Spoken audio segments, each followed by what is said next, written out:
Well, a very good evening to you. Thanks for joining us on the Tuesday edition of the show. Me, Adebayo. What a day in the world of football. Of course, wasn't a good day for the Super Eagles of Nigeria. They expected 3 points in the World Cup qualifier against Bafana of South Africa. Well, we couldn't get it. We left with a point, and of course, well, some will say there's a mathematical hope, but other people are saying that we have to be realistic at this point and just wave the World Cup bye-bye. Well, I'm not going to be alone on the show. We'll be having a robust conversation on everything happening in your fast-paced, money-spinning world of sports. We'll be talking about the qualifiers. We'll also be talking about the countries that have qualified for the World Cup. We will also be looking at football on the domestic scene. Is it the same thing happening with the Super Eagles, also happening to the Chan Eagles, also happening to the domestic league? We'll talk about all of that, for you. I'll also will look at, of course, a Nigerian, of course, that has entered into the Guinness Book of Records. We're talking about all of that, all for you on the show tonight. Of course, you know, it's a two-man show. My colleague, Austin Kodakman, suited and ready. I don't know if he's got a smile on his face, but he's here with me. It's very great to see you here, and of course, everyone joining us on the show tonight. It's always an action-packed world of sports here, and it's a beautiful world of sports. So I'll keep smiling. Unfortunately, the Super Eagles didn't give me enough reasons to make it a broader smile, but it is what it is. It is what you sow, you reap. By the time we get into that conversation, we'll understand it better. I think the calculators have been out for some time now, but after today's 1-0 draw against Bafana of South Africa, it's now malfunctioning. I think it's end of the road for Nigeria. Yeah, we have to be realistic at this point. And I mean, if you look at the table now, with all the teams placing second, Nigeria is in the 7th position. And it even looks like we might lose our 2nd position in Group C if Benin Republic gets to win their game. I know you're going to give us updates about that as we move on. And maybe I'll just quickly turn my back to the screen just to let our viewers see what's going on in Group C. Of course, you have the matches that have been completed. Rwanda beats Zimbabwe by a lone goal. South Africa and Nigeria ended in, well, a draw. And it favors the South Africans. And you also look at Group B.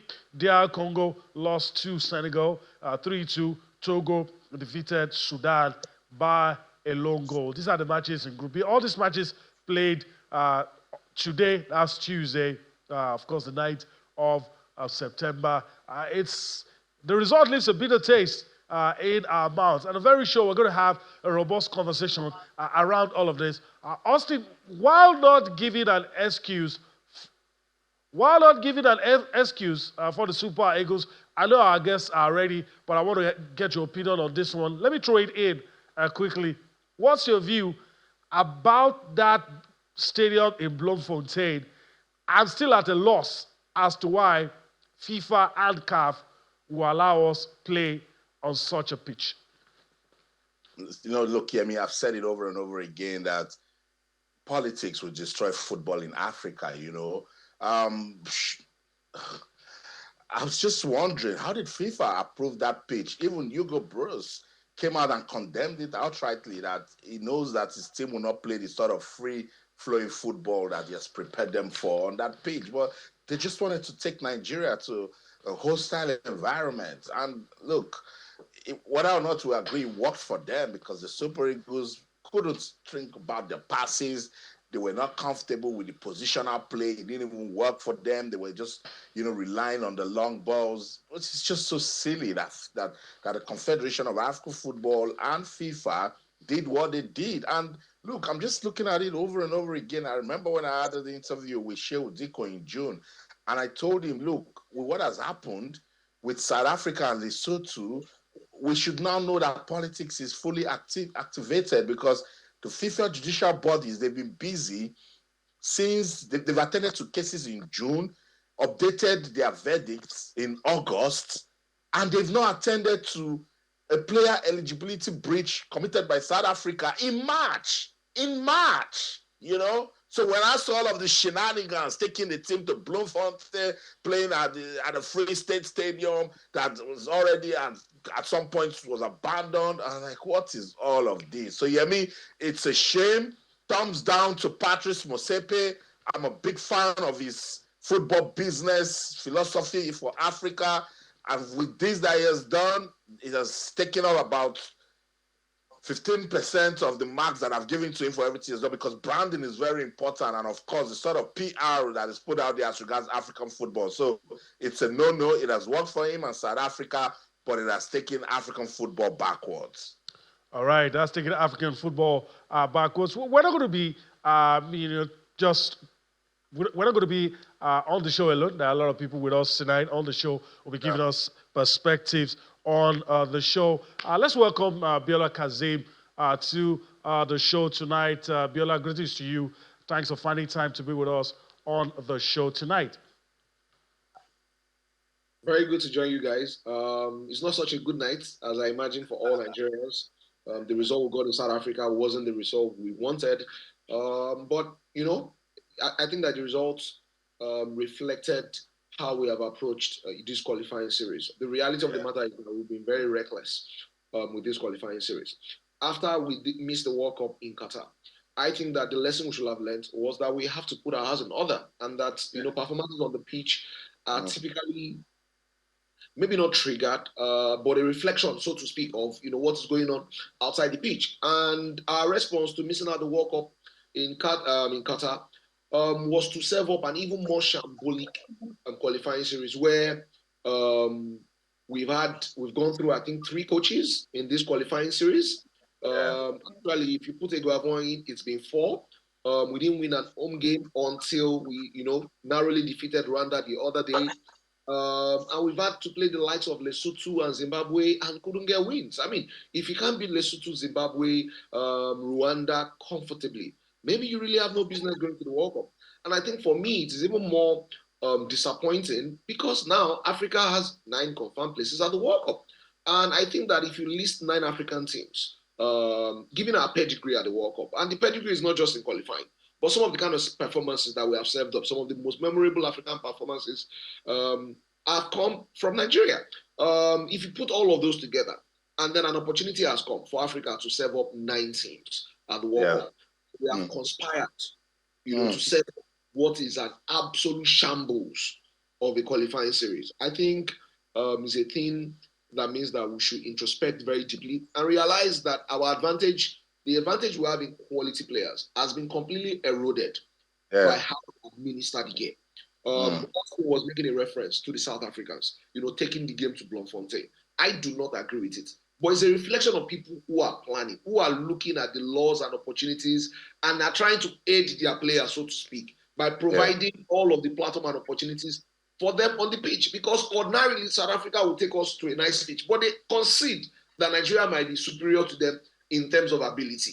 What kind of environment can we create that can nullify the advantage that Nigeria has? It's not the players that will do that. It is the administrators who are thinking ahead. And that's the kind of thing that we have not seen in this. Like I said, if you go through a qualifying series with 4 coaches, you didn't just drop the ball. You completely smashed the ball. And the recklessness that means that we have 2 wins out of 8 matches is the sort of recklessness that should make all of us in the football ecosystem interested. That's some level of recklessness that cannot be explained as a coach, as a fan, as an analyst, as everybody involved. If we have served up just 2 wins in 8 games in a group that has Rwanda, that has Zimbabwe, and with all of these players that we have, is recklessness. It's recklessness. Biola Kazim, it's been a while, and I wasn't thinking we'll meet like this. We used to have jolly good conversations, and we talk about the beautiful world of sports. But look at where we are now. But we'll come back to it. Let's go to Uyo, the Akwa Ibom State capital. Abraham Joseph was with us when Nigeria defeated Rwanda. I said, if it's good the first time, it should be better the second time. Abraham will come back, but it is not the case. Abraham, good to have you join us on Sports Tonight. Good evening, Austin. Good evening, Nigerians. I just know that it's not the kind of evening we want, and like everyone's already discussed so far now. it's hard to take, but the truth has to be said. No World Cup for the Super Eagles yet again. And for the first time, I mean, I'm going to have to accept this reality and tell ourselves the truth. The World Cup is gone. I mean, if you still have some sort of hope, you think, okay, maybe as one of the second place teams in the qualifying series, you'd want to do that. How many points do the Super Eagles even have? I mean, we are on 11 points. There are teams on 15, 16, 17, 18, and the four of the second best placed teams will be qualifying for playoffs. We're not even in the top 5, top 6, top 7. I think we're ninth when it comes to second place teams, to qualify for the African series in World Cup qualification. It's really, really bad. And there's honestly nothing I'm going to be saying this evening that's going to be different from what every Nigerian has said. Disappointment is an understatement. I mean, it's calamitous. It's something that will remind us the state of our football. But one thing I am going to have to say this evening is we have to also give thumbs up to South Africa, because if you guys notice, normally in qualifying like this or in everything African football, if you were ever in a group that has South Africa, most Nigerians would have said, oh, it's just South Africa. I mean, we're going to go there and beat them, irrespective of the stadium. Whenever we beat them home and away, we're always going to beat them. But while we have declined in our investment into Nigerian football, handling our leagues, get our infrastructure up there, while we have rested, while we haven't taken any of these things seriously, South Africa has kept on going. They have their league on TV, they have their players in high-profile places, international managers in their league, talks of BR coming here and now, marketing, everything has been going according to plan for the South Africans. And it was only a matter of time before all those things will give them return on investment. And today, they were able to hold Nigeria to a 1-1 draw. Listen, you might not, I know for Mr. Austin, he does his preparations very well, and he's very aware of the fact that South Africans are not happy with that draw this evening. They want to beat Nigeria. That's the kind of confidence you get. That's the kind of confidence you get when you prepare very, very well. And I see a lot of them. I mean, I'm friends with a lot of South African journalists, and the mood right now is that they needed to beat Nigeria because they wanted to make a statement to the African continent that they're beating the giant of Africa, but they couldn't do that this night. I think, to be honest, Nigerians were lucky that we didn't lose that game. But I mean, others are investing. We just stayed there. That is it. This is the return on investment for us. It's another wake-up call. We had a wake-up call in 2022. We didn't take it seriously. We kept relying on quality players across the leagues in Europe. But now this is where we are. I think the NFF needs to understand what they should do now. No, that's the point. They never get to understand it because they just don't know, They don't have the capacity, and that's why we're here. Biola Kazim, you mentioned it, and AJ also said it in passing. I was counting Mamelodi Sundowns players in this South African team, about 6, 7 of them. And then I was counting Orlando Pirates, about 9 of them. You see, they have an understanding already because they have a league. They have a production place that is giving their football confidence. Is that why they are better than us? In football, I mean, the longer you stay together in football, the better always. Others fans, they will say familiarity breeds content. In football, familiarity breeds understanding. So much so that some of that understanding is telepathic. So, for instance, if you see how the South Africans were attacking us tonight, they knew what they were doing. They tried to suck us in and then try to get the ball wide and to use their speed. So they've been together with Hugo Bros for a minute now. If you look at both of us, we went to AFCON, right? We got to the final. We knocked out South Africa actually. We got to the final. We parted ways with our manager in an unplanned way. They are stuck with their coach. They're stuck with most of the players that went to AFCON. Those players that played together at club level, they play together at national team level. Clearly, there's more cohesion. If there's anything the Super Eagles lack, is that across 90 minutes, they only enjoy few spells of cohesion. Every other time, they play like strangers. You do not see an understanding that is deep and strong. The good thing is that we have some, athletic players. So, for instance, the run that Bashiru made, for the cross, it was a victory, so to speak, of athleticism. It's not so much for technique. It's not so much for, how players are trained. He just put the ball, wide, use the space, crossed it in, and Bassi, just those are the kind of ways that we manage, to score. So if you want to perform at a high level, national team clubs, the longer you keep your players together with one coach producing results, the better. I think we should have done our best to keep Peserio. The moment we lost him, we should have had a clear plan of what we want to do. Instead, we went to this period where we're looking for coaches. Then when we didn't find one, we eventually settled for, Finidi, who turned out to be uninterested in the job. And then after, we passed the job to Eguavon, who held it for a while. Finally, before we find Erichel. It is a level of, like I said again, recklessness, planlessness that is probably unrivaled anywhere in the world. Between Peserio and our rival at Chelsea, we have gone through 3 different coaches. Nobody does that with their national team, particularly one as prestigious and as preeminent as the Super Eagles of Nigeria. There clearly just has to be more planning. If a manager is running out his contract and it looks like he's not going to renew, immediately begin your search for a replacement, and a permanent replacement, not somebody that you will go through, interviewing a lot of people and then you come back and you employed him. And then after 2 games, he's going to be uninterested in the job, and just take a walk. And then you start looking for. We've just bungled this whole thing by not having the appropriate team to support the players. We have some of the best players in Africa. But we are seeing, like I said again, the advantages of each in terms of player ability can be nullified by you not planning well. All right, Biola, let me just quickly butt in, if I can. Supported by ability to organize and manage off the pitch. Biola, if you can hear me, let me just quickly butt in. We're about to go on a break, but I want to ask you a question. Since it looks like most of the blame, or a large portion of the blame, should go to the administrators for bungling all of this, do you think heads should roll? Do you think there should be some resignations? Come again, please. Do you think heads should roll? Do you think there should be some resignations across board? Ideally, this is failure on a scale, if you ask me, that is almost incomprehensible. And in an ideal world, there should be resignation in an ideal world. But I'm Nigerian, and I understand that every part of the world has their culture, and we do not have a culture of resignation. People are going to make excuses and talk to you about what they did. But like I said, on the evidence of going through 4 coaches in one qualifying series, on the evidence of just 2 wins in 8 games, on the evidence of just 1 home win in 4 games, on the evidence of clear recklessness, clearly people, should resign. But that is to say, in an ideal world, I do not expect that it will happen. What I don't want us to do is to put all of the blame on the coach. Austin made an important point. The team and the coach has to be together for a while before you can expect optimal results. All right. What we've always done is scapegoat coaches after coaches. The turnover of coaches in the Super Eagles is just too high. If you've chosen a Erichel, you cannot judge him on a match-to-match basis. You have to have a 2 to 4 year plan that you are going to stick with and not react to results like price action in stock prices. Yeah. You are going to stick to your plan and hope that over 2, 3, 4, 5 years you will see results, just like South Africa doing us. Let me just quickly ask you this before I yield to my colleague Austin. For you, are there any bright spots?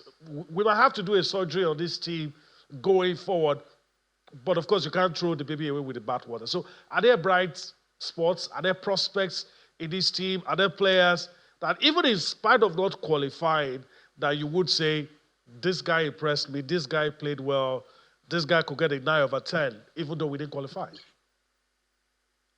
Well, I'm going to start first of all from the question of, are there any bright prospects? Are there any bright sides? I will start with focusing on players. Yes, there's always going to be positivity from players.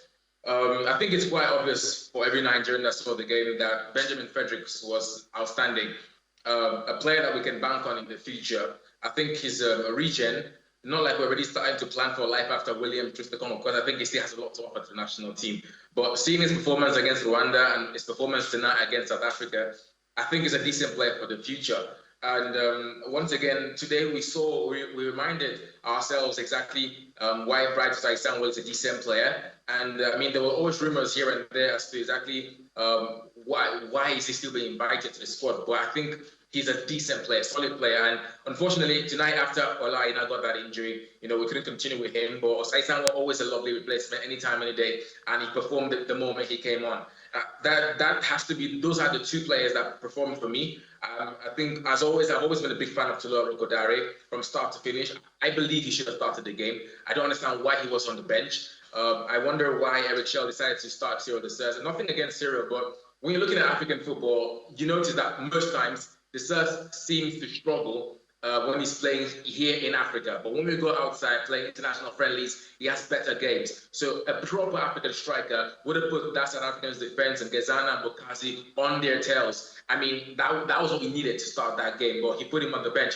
In Uyo, when we asked him in the post-match press conference for some explanations for his decisions, he told us there are decisions that he understands and he wouldn't want to tell us why. I don't know why he said that, but tonight we didn't really see the best of those decisions. But then outside the players that we've seen tonight, the positives for me are that now I feel like more than ever, not just the NFF knows what they have to do now. I think all Nigerians wake up now and see that they have to actually start demanding more from the Nigerian Football Federation, because I've always asked the question, who exactly does the checks and balances of the NFF? How do we have a football body and we don't have the kind of returns in investment or investments at all like we see outside? Check out the Moroccan FA. They have such a good FA. They're qualifying for World Cups again, hosting everything here and there, producing good players, Champions League, winning Confederations Cups, hosting women's tournaments. Why are we not like that? We're giants of Nigeria. Look at South Africa. They're doing the same thing as well. Egypt, African champions in club football, are likely doing well. The Pharaohs are still African champions, the Breton champions. What about Nigeria? What is the NFF doing? We need to wake up as a country right now, call the NFF out, ask the questions. We don't need to protests are maybe too far, but let's ask the right questions. At the Chan tournament, Nigeria got humiliated, completely wiped away. That's another thing to ask questions about. The NPFL is not that league that used to be the NPFL anymore. Back in those days, the NPFL was a proud league. We were ranked 12 by the IFFHS. At the moment, can we say that about the NPFL? There's a lot of questions on the table right now. This is not just about missing the World Cup. We're missing back-to-back World Cups. Back-to-back World Cups. Osimhen might never be at the World Cup. Lookman might never be at the World Cup. This is a wake-up call for Nigerians to stop making it look like you're not interested in politics. This is our politics. If you notice, football makes people very, very happy in this country.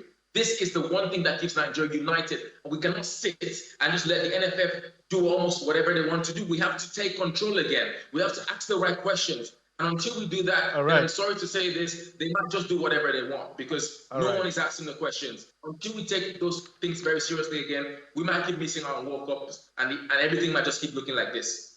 All right. Valid point. Let me yield to Austin quickly, but let me say this. I don't know if it's for laughs, because we have to just, I don't know, we have to just turn it down a little bit. But also, a lot of people pointed fingers at the delegation, and I mean, that went from Nigeria. Some said it was an overkill. Some said it was distraction. I mean, some would point to the fact that you probably wouldn't even know who the FA chairman in England is. The players are more popular. But in this climb, those guys are more popular than the players. And are these part of the things that we need to stop as a country? We have to stop it, I mean, that's why I said we have to, it's 360 degrees branding, even down to the fans, down to the understanding of the game by the media, because we do a big job of being watchdog. I've covered the league. You put microphone on the mouths of players after a guy had a fantastic game. You want him to talk, to put him out there, and all he's telling you, I thank God, is by the grace of God. I was able to, we need to teach people a lot of things and let them know that this is serious business, because they are the guys who are out there carrying out, the function of execution. So until we start doing that, it is these guys who make the rules, who draft the policies, who attend FIFA meetings, who travel for ESTA codes. They're the ones who keep, coming out there to talk until we find a way to re-strategize, to put in a proper structure. We can't stop emphasizing the league, Biola Kazim, league. We keep talking about it because that is very important. It's pivotal, first and first. We need to take it out of the hands of government. Biola, is that the right place to start? I think it's one of the things that we need to do. Things like, generally, you can approach football and sports in two directions. One is the commercial part, and two is the competitive part, right? What we've done is we've merged both. And so we are focused. So for instance, in the NFF, if you qualify for AFCON, qualify for the World Cup, maybe win AFCON, we'll say the NFF has done well, which is fine. But you also need to build the football ecosystem. in such a way that whether you qualify for World Cups or AFCONs or not, the ecosystem is viable commercially, sustainable, it's putting people to work, the money is being generated, value is being delivered, they are unlocking value. So there's a lot of work to be done in the league. This is what happens with the league. You put in decent money in the league, right? You get decent pitches. There's investment in the, like you said, 360 branding, and promotion, and I'd say manifestation of the league, right? What you are going to get is more interest from fans, more interest from brands. That means you're getting more money. When you get more money, you can pay players better. If you can play players better, you are more likely to keep your better players. If you keep your better players, you are going to get a high level of games. If you get a high level of games, fans want to come and watch. They are able to put up spectacles. And so you have a sustainable league that is viable commercially, but also because the players there, the quality of the players is increasing. That league then starts to serve your national team with players. What we have right now with the league, despite the best efforts, we must acknowledge the efforts of a lot of people who are putting in a lot of work to get the league going. This is not to completely dismiss their efforts. Actually, I acknowledge their effort. But more has to be done for us to have a league that is, like I said, commercially appealing, that delivers on experiences on and off the pitch. That means that fans are more engaged and more connected to these teams. Football teams and clubs that participate in the community. So, for instance, you say you have Rivers United, but the people of Rivers are not connected to Rivers United. As a matter of fact, only few clubs in this country have that emotional connection with their immediate community. Those are the kind of things that you have to work on. So you have actual football clubs that fans are connected to, fans are engaged to, money is pouring into these clubs via sponsorships, via licensing, via TV broadcast, via matchday revenue. You are able to pay your players better. So that players are no longer going to Sudan to earn $1,000, $2,000. Yeah. Make that money. They can make that money here. And so you start to have high-level games in the league. Those players get better. They compete better in Africa, in the Champions League, in the CAF. They have more experience. Some of them can join the Super Eagles. And then all of this thing will cascade to a better, more competitive Super Eagles. So you have the commercial underlying of a profitable league, but also you are generating better players. This is ultimately the difference. We have to improve the ecosystem. This is valuable. And then the annoying thing is the persons who administer football and sports in Nigeria, they will listen to you and say, what's he talking about? We'll go to the next competition and get ESTA codes. Biola Kazim, thank you so much, Biola Kazim, for your time on the show. Please, let's do this again. Don't be away for too long. Thank you. I'm always available. Just give me a call. I'll be here. All right. That's Biola Kazim, top sports football commentator right there in Lagos, Nigeria. AJ, you still stay with us, but I've been trying to get updates, that game between Benin and Lesotho, because it will change the look of the Group C table, but something is wrong. I don't know if it's a late start or something, but the game hasn't just started. Yeah, the game was temporarily suspended at some point. I don't know if you can do this for laughs. I mean, there was a power outage. That's what I read. So I guess it doesn't happen only here. But maybe it's been restored. We'll see. But while we're trying to sort that out, let me just quickly go across and reel out the other results, matches played today, so that we don't just focus on the Super Eagles alone and leave out the other countries that played. So we talk about Group A, and Sierra Leone defeated Ethiopia 2-0. Burkina Faso played a goalless draw with the Pharaohs of Egypt. Pharaohs flying high. You have Cape Verde defeated Cameroon. It was another howler from Onana. All right. Tanzania lost to Niger by a lone goal. Kenya hammered. This is what you need to do when you're playing against these countries. Seychelles 5-0. Namibia beat Sao Tome and Principe 3-0. These are results of matches played today in, of course, the qualifiers for the 2026 World Cup. Of course, at this point, it's looking like the Super Eagles will not be there. Realistically, the Super Eagles will not be there. All right, let's come home and talk about the Nigeria Premier Football League. We'll talk about the other issues, the teams that have qualified. We'll talk about it probably tomorrow or Thursday. But these are the results. Ibrahim Joseph is still with us. And we'll look at this stage together. Barao FC played a 1-1 draw with Benel Insurance. El Kanemi Warriors had a goalless draw with Rivers United. The Aba Elephants, Eyimba played a goalless draw with Arsenal United. Casina United defeated Kano Pillars by a lone goal. Kwara United defeated Kul Khalifa by 2 goals. All of these are match day 3 results. Niger Tornadoes beat Bayelsa United by a lone goal. Flying Antelopes, Rangers International defeated Plateau United 2-0. Rebel Stars had a sleep, narrow 1-0 victory over Warri Wolves. Then, of course, Shooting Stars, as part of the promises to the fans and all, but, well, it was a 1-1 draw with Ikorodu City in that Southwest Derby. And, of course, Wiki Torres defeated Abia Warriors by a lone goal. Abraham Joseph is still with us. And I want to quickly ask you, which of these results surprised you? And which of the matches probably didn't live up to your expectation?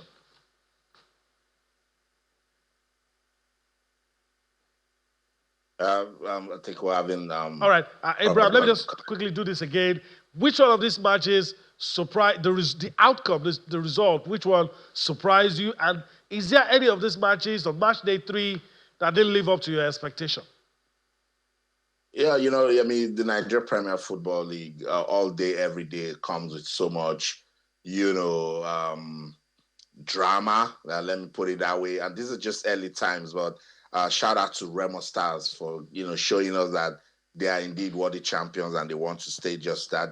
They gave Warri Wolves pictures right there, their first defeat of the season, to also maintain their unbeaten status so far. And I think with that, they stayed right on top of the table here with 7 points. Wiki Torres also doing their bit to stay right there. But if it's a result that really got me talking, I thought Rangers really needed to, get the dust off their shoulders, and they did just that with that 2-0 win over Plateau United. It's the first win of the season for the Flying Antelopes, and that, might just be what they need, to get their season right on track into the match day that we're getting into. Other result that really got me talking was Barao FC. Yes, they didn't win that game against Bendel Insurance. The promoted side, they're actually, holding their side and letting us know that they can actually compete in the league, because we know how competitive the league is. For a new team to come in and then they are giving us that sort of play that we're seeing, then it's a pretty good one. Katsina United also, not bad. Back-to-back wins for them now. They lost their first game of the season at home to Warri Wolves. They traveled away to get their first win of the season, and then they are consolidated on that win to, make it 2 out of 2, beating Kano Pillars. So, it's still early days, but I like the fact that some teams are really getting us talking already. Nasarawa United holding Eyimba right there in Aba is a good result for them also. But shout out to Remo Stars and their champions mentality that they're already displaying and staying right on top of the table. Right. I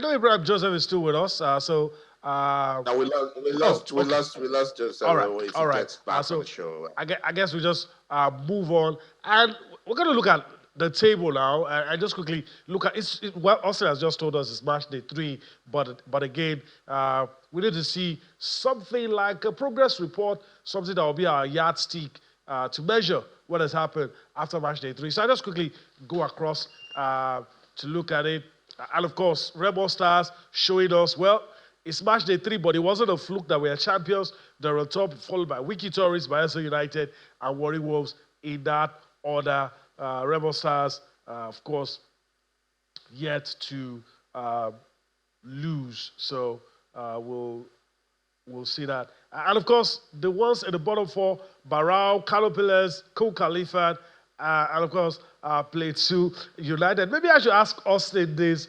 Do you see the newcomers going back immediately? Early days yet, but we're seeing 2 right here. Are those worrying signs for you?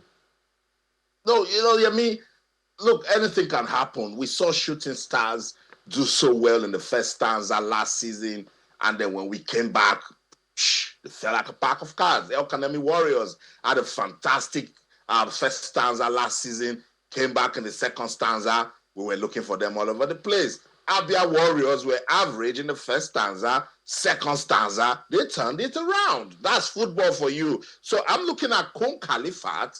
By the way, I like the level of publicity exposure that these new teams are giving. Kun Khalifat and Barao. You can easily just go online, see what they're doing. They are pumped up, good media and publicity and public relations going on.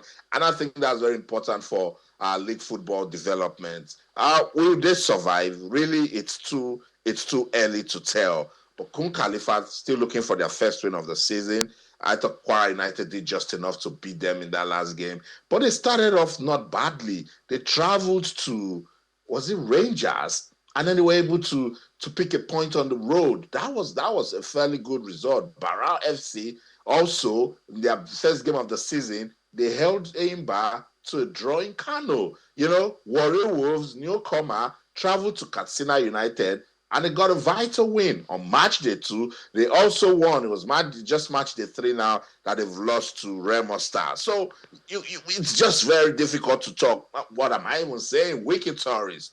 But a new team also, newly promoted, doing so well, still unbeaten after 3 matches. Tied on points with champions Remo. They're second on the log with 7 points, and they are holding their own. I saw their game against Kano Pillars in Kano, how resilient they were, how they pushed, I think they even scored first, and Kano Pillars had to come back to, get a point from that one. So these small teams, they are yet to prove a point, and they are actually teams that if you underrate them, you do that at your own peril. All right, you do that at your own peril. All right, we'll be talking about the Chan Eagles, talking about the domestic league, whether or not the players have been up to scratch. There's been different opinions across board. Of course, let's allow you see this report put together on the aftermath of the African Nations Championship. We'll come back to talk some more.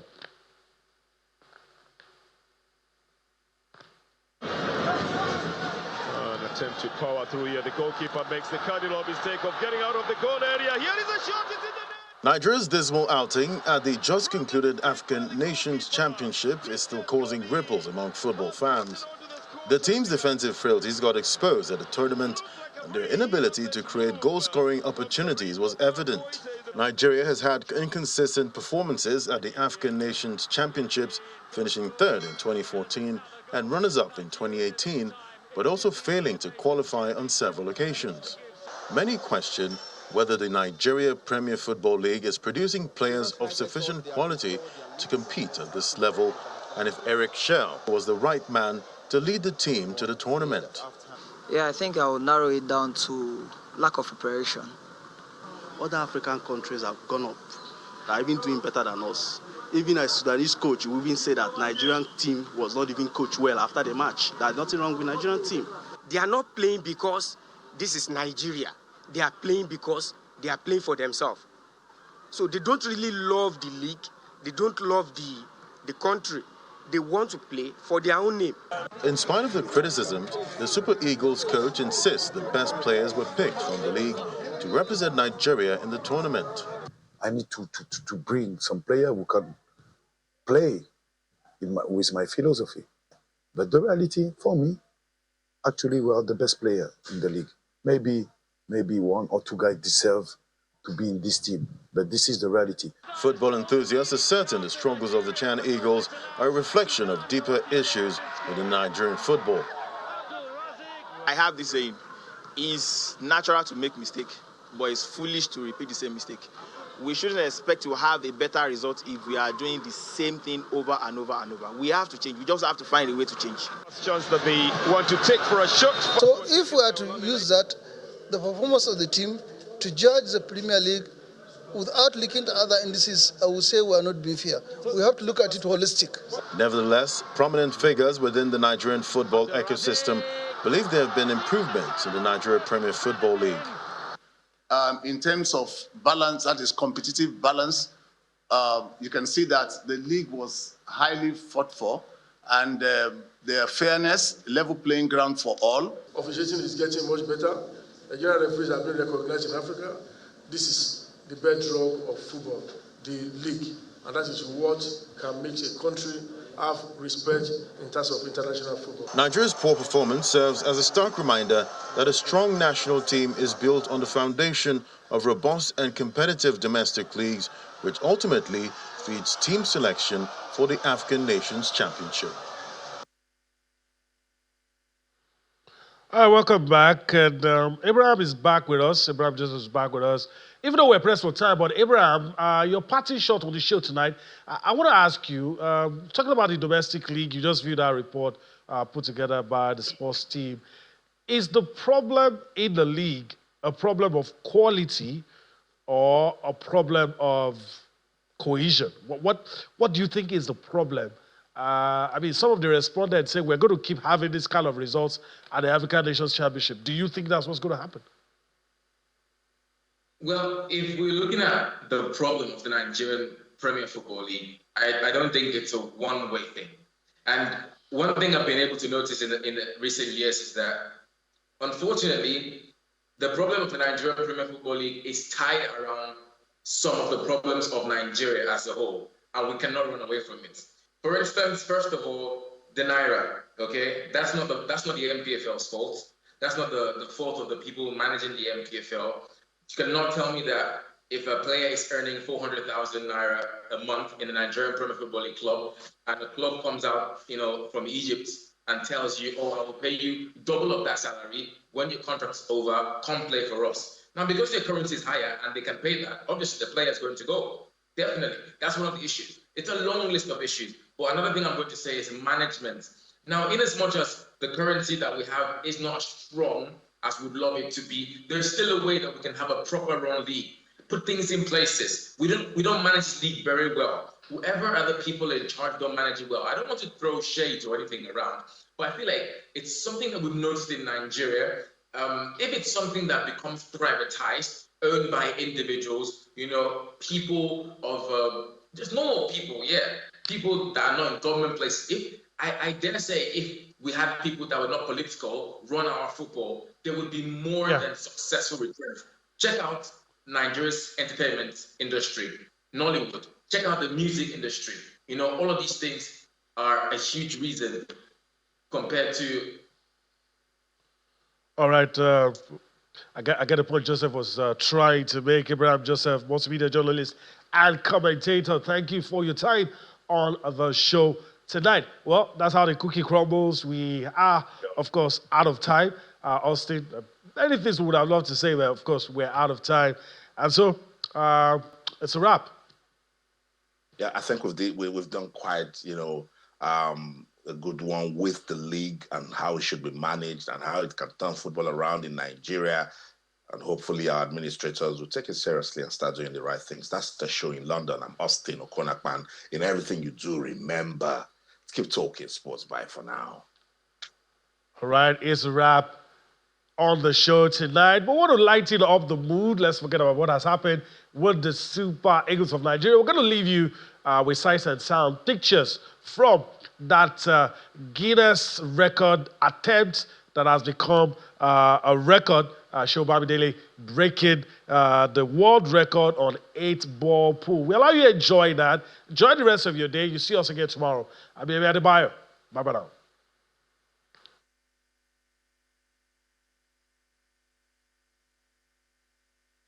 What started as a dream for professional pool player Shehu Bamidele has come to reality in Lagos, southwest Nigeria.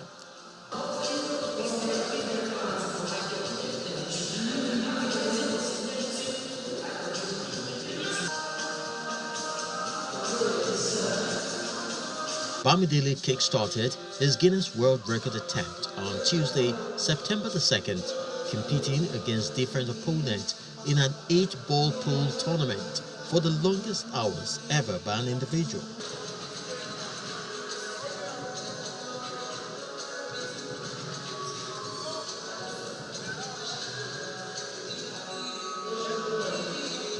His zeal to set a new Guinness World Record has received commendations from his supporters and fans of the snooker game. Shehu has been electrifying. That's the word I use to describe this. It's been electrified. It's been electrifying moments from inception. We've been here from Tuesday. Wednesday, Thursday, Friday, Saturday, Sunday. We're talking about 6 days of non-stop play. This is unbelievable. This is unimaginable. However, this is a reality. He's doing it. He's doing it, and he continues to do it. We're proud of Shehu Bamidele. We're proud of everybody that has come out here to give us all the support, unequivocal support. And this is something that everybody, all the youths, can look up to. If he can do it, you also can do it. That's the message we're trying to drive. Again, you don't have to be a doctor, you don't have to be a lawyer, you don't have to be an engineer. You can be a professional pool player and put Nigeria on the map. I just admire his resilience, his level of endurance, because it actually takes a whole lot. Doing this kind of thing, apart from even the physical challenge with it, it also affects him mentally. So that's why we're here with him, to support him all the way. So make sure he doesn't get dehydrated. During his little breaks, we encourage him to take little naps. We also have to even massage him, stretch his legs, apply deep heat spray. So all together. So we're just here for him to make sure everything goes very smooth. With an unprecedented show of focus, resilience, the Nigeria's #1 8-ball pool player shatters the previous record of 111 hours when he clocked 112 hours, an achievement that left those present in celebration as he went on to continue his record attempt.